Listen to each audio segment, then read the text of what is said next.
მე დღეს ვტოვებ ამ თანამდებობას, მაგრამ რჩებით ჩემი სამშობლოს ერთგულ ჯარისკაცად.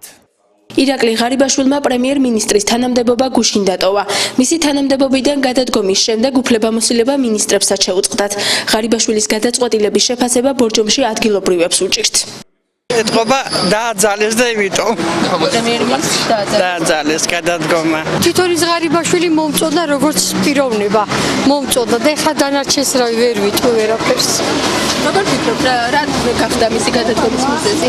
ეგ არ ვიცი, შვილები ნამდვილად არ ვიცი. ადრე იყო დასასრული, ადრე. ჩემთვის სურეთი გირმოვა. როგორც უნდა და ისე გადადგა. არ ვიცი, პრობლემები იყო და გადააყენეს, მე რა ვიცი. პრობლემები. რა ვიცი, თავად ვერ რიგდებიან ალბათ პოლიტიკაში. საერთოდ არ ვერევარ პოლიტიკის საქმეები. ძალიან უარყოფითად ერთადერთი კაცი იყო პატიოსანი. წლის ბოლოს ცოტა უცნაურად მეჩვენება იცით.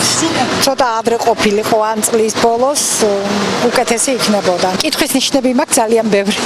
აღნიშნულ საკითხთან დაკავშირებით ტელეკომპანია ბორჯომი ადგილობრივი ხელისუფლების პირველ პირებსაც დაუკავშირდა. მუნიციპალიტეტის გამგებელი ამ დროისთვის ქვეყანაში არ იმყოფება. გამგეობაში კი კომენტარის გაკეთება არ ისურვეს.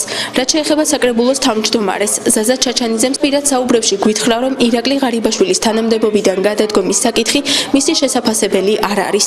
საპარლამენტო უმრავლესობაში ვარაუდობენ, რომ ახალი მთავრობის ფორმირება 2016 წლამდე მოხდება. კონსტიტუციის თანახმად საპარლამენტო უმრავლესობის მხრიდან შეთავაზებულ პრემიერ-მინისტრობის ახალ კანდიდატს საქართველოს პრეზიდენტი 7 დღის ვადაში წარადგენს. პარასკევს ალბათ ჩამოყალიბდებით ამ საკითხებზე.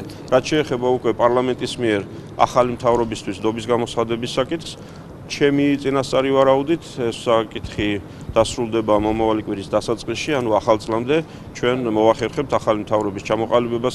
მთავრობისთვის პარლამენტის ნდობის მისაღებად საჭიროა პარლამენტის სიითი შემადგენლობის უმრავლესობის მხარდაჭერა.